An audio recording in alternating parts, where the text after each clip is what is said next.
Are you that kind of friend that always looks out for the fault in other people? Are you that type of person who always sees what other people do that is wrong, never actually seeing what they do that is right? This video is for you. I used to be that woman who would complain for Africa. I think I complained for the world. I was sharing some days ago at an event that I was a complainer for life. All you needed to do was ask me, Adeola, how are you doing? That's all. I'll tell you how everybody around me is this, but me, perfect, that I'm the victim. I saw myself as a victim in every situation. And it was so tough because all my power was outside. Everybody else had power over me, but me that had the power. I'd given it out in all different areas and ways that I didn't even have power over myself again. And one of the things that I learned was shifting that complaining attitude to the gratitude attitude. I went from complaining to being grateful. Now, I know that our minds, right, also, because I don't want it to seem like, oh, you are a bad person just because that happens. I know that our mind is formed in a way whereby it will pick the things that are not working first. Those are the first things that we see, so that in case there's a problem, you can run, It was created more to protect us from things that could possibly happen around us. But the mind has not morphed into understanding that we're safe yet completely. Because we keep giving it reasons to believe that we're not safe. So how do we do that differently? Just by shifting your gaze from complaining to being grateful.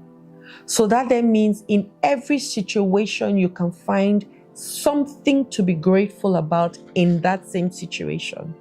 So you can say somebody just hurt you and ran away with your friend.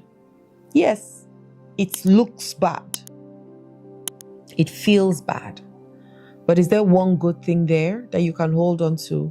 I can tell you for free that maybe running away with her was better because he would have done a bigger thing to me than that.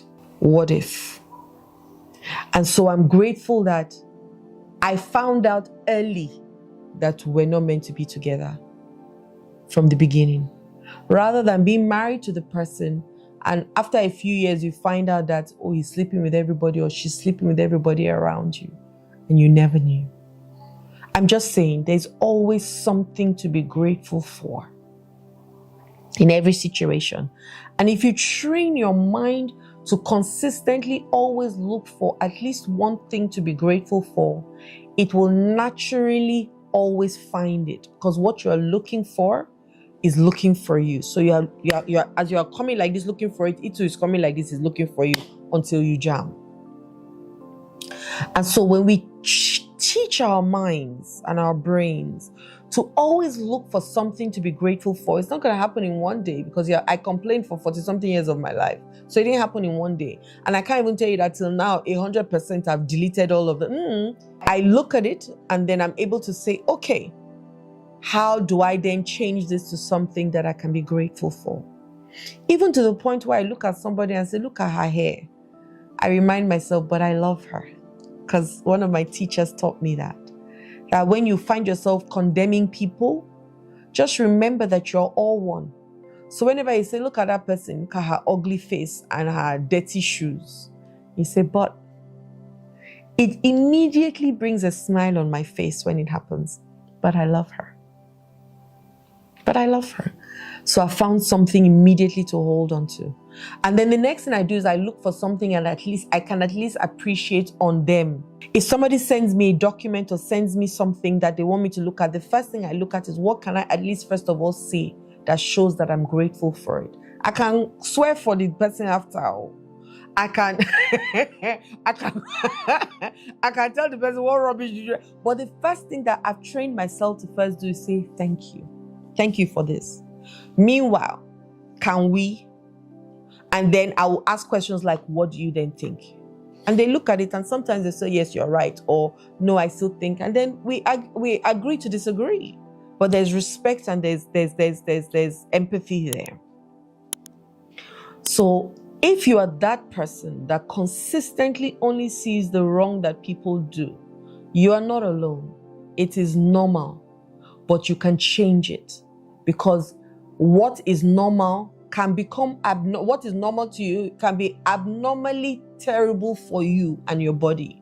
If you're constantly in the state of saying things are not working, then you're going to keep attracting things that are not working for you to see more of. But if you constantly stay in a place where I must find something to be grateful for, then guess what?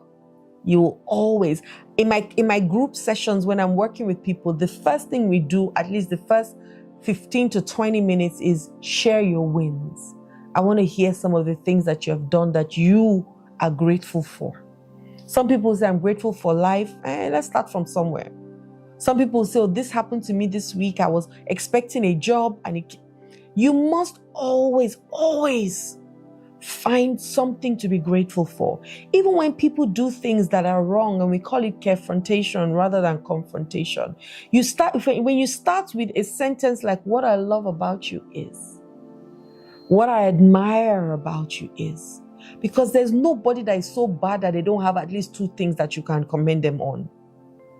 What I love about you is how you really, really show up all the time. What I admire about you, or what I respect, men like respect.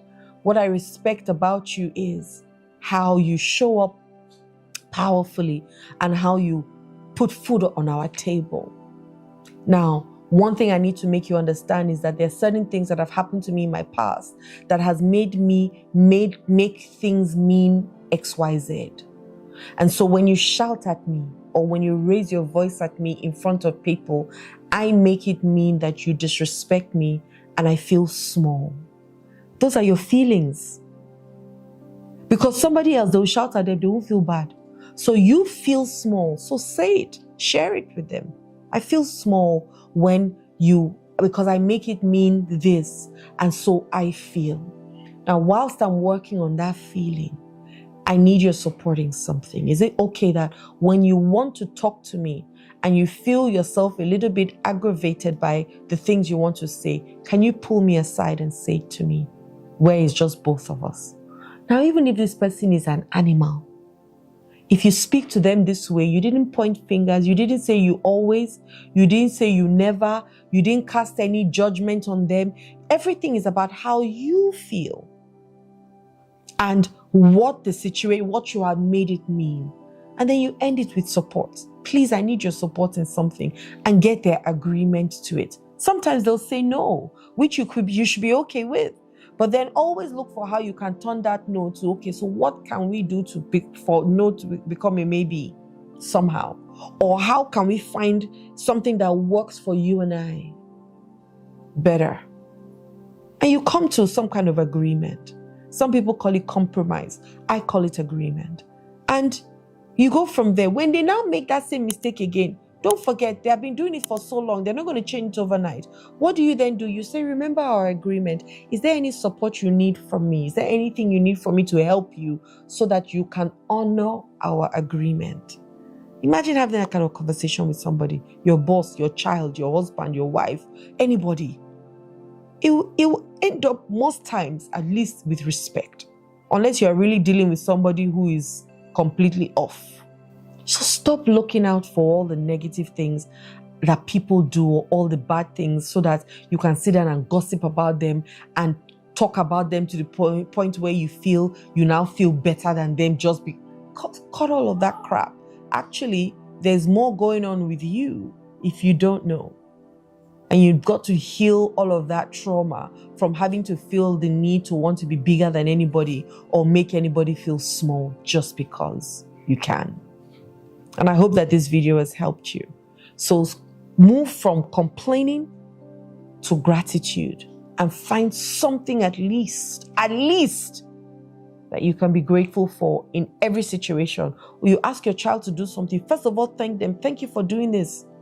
However, Do you think if we move this like this, it will be better? You even see the child say, yes, I think so. So let's do that together. And you get their buy-in. And if you do that with a child, it will work with an adult too, I promise you.